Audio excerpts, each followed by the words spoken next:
Hello viewers, কীভাবে তোমরা তোমাদের ফোন নাম্বার ছাড়াই জিমেল অ্যাকাউন্ট খুলবা।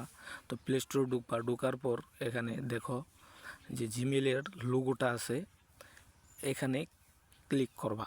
ক্লিক করার পর এখানে দেখো তোমাদের যে জিমেলের যে সাইডে কর্নারে একটা লোগো আছে, এখানে ক্লিক করবা।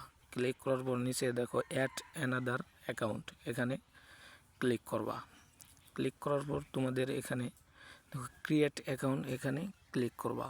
ক্লিক করার পর এখানে দেখো ফর মাই পার্সোনাল ইউজ, এখানে ক্লিক করবা। ক্লিক করার পর এখানে তোমার ফার্স্ট নেম লাস্ট নেম দিতে হবে। তারপরে তো আমারটা আমি দিয়ে দিলাম, তোমারটা তুমি দিয়ে দিবা।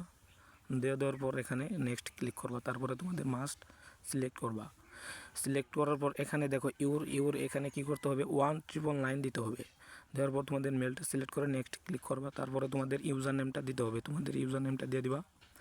দেওয়ার পর তোমাদের এখানে পাসওয়ার্ড চাইবে, তো পাসওয়ার্ডটা দিয়ে দেবো। দেওয়ার পর নেক্সট ক্লিক করবা, ঠিক আছে। তো আমারটা আমি দিয়ে নেক্সট ক্লিক করলাম। তারপরে দেখো নেক্সট, দেখো আমাদের অ্যাকাউন্টটা হয়ে গেল। নিচে যাওয়ার পর দেখো আই এগ্রি, এখানে ক্লিক করবা। ক্লিক করার পর এখানে একটু ওয়েট করতে হবে, একটু ওয়েট করার পর দেখো আমাদের অ্যাকাউন্টটা হয়ে গেছে। তো আমাদের দেখার জন্য এখানে যে লোগোটা আছে জিমেলের, তো এখানে ক্লিক করবা। ক্লিক করার পর আমাদের এই যে এখানে যে লোগোটা আছে আরেকটা, এই যে এই জায়গায় ক্লিক করবা। ক্লিক করার পর এখানে দেখো নিচে আমাদের যে অ্যাকাউন্টটা খুললাম, তো এই অ্যাকাউন্টটা এই যে নিচে দেখো, এই যে আমাদের অ্যাকাউন্টটা, তো এটা আমাদের খোলা হয়ে গেছে। তো ভিডিওটা যদি ভালো লাগে লাইক করবা।